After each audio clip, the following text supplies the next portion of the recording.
आमदार खासदार मंत्री जे आहेत ते जर नियोजन करत नसतील किंवा त्यांना नियोजन कळत नसेल आणि त्याच्यामुळे असणाऱ्या शेतकऱ्यांची ही अवस्था आली असेल तर त्यांनी स्वतः आत्महत्या करण्याच्या ऐवजी त्यांनी या सगळ्यांना बरोबर घेऊन आत्महत्या केली तर महाराष्ट्राचं भलं होईल असं मी म्हणतोय।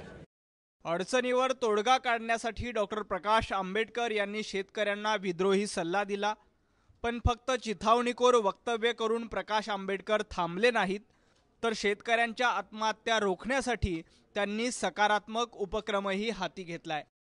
अकोला जिल्हा परिषदेत भरीप बहुजन महासंघाची सत्ता आहे। याचा उपयोग करून अकोल्यातील 3,500 अल्पभूधारक शेतकऱ्यांना बीटी कापसाच्या बियाण्यांचं मोफत वाटप करण्यात आले। गुजरातमध्ये शेतकऱ्यांना मोफत कापसाचं बियाणं मिळतं, मग देवेंद्र फडणवीस यांनी राज्यातील सर्व शेतकऱ्यांना मोफत बियाणं उपलब्ध करून द्यावं अशी मागणी प्रकाश आंबेडकर यांनी केली आहे।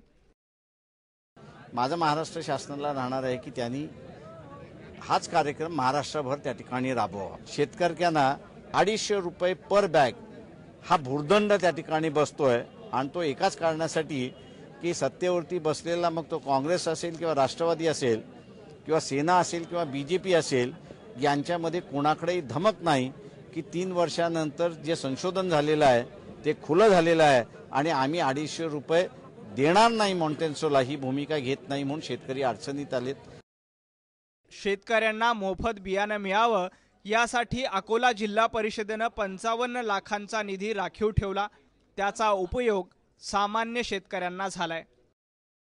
पाऊस चांगल्या प्रमाणात झालेला आहे आणि लोकांची म्हणजे पेरण्याची सुरुवात झालेली आहे, म्हणजे एकदम चांगल्या प्रसंगी म्हणजे शेतकऱ्याला एकदम बियाण्याची योग्यता आता भासते। या टाइमला त्या टाइमलाच यांनी जिल्हा परिषद मार्फत कृषी विभागामार्फत बियाण्याचे वाटप केले, हे एकदम अतिशय योग्य प्रमाणात त्यांनी वाटप केलेले आहे।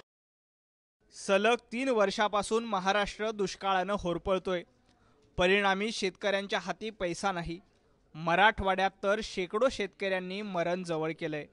अशा स्थितीत एरवी तोंड भरून गुजरातचं कौतुक करणारे मुख्यमंत्री मोफत बियाण्यांचा गुजरात पॅटर्न का स्वीकारत नाहीत असा प्रश्न उपस्थित होतोय।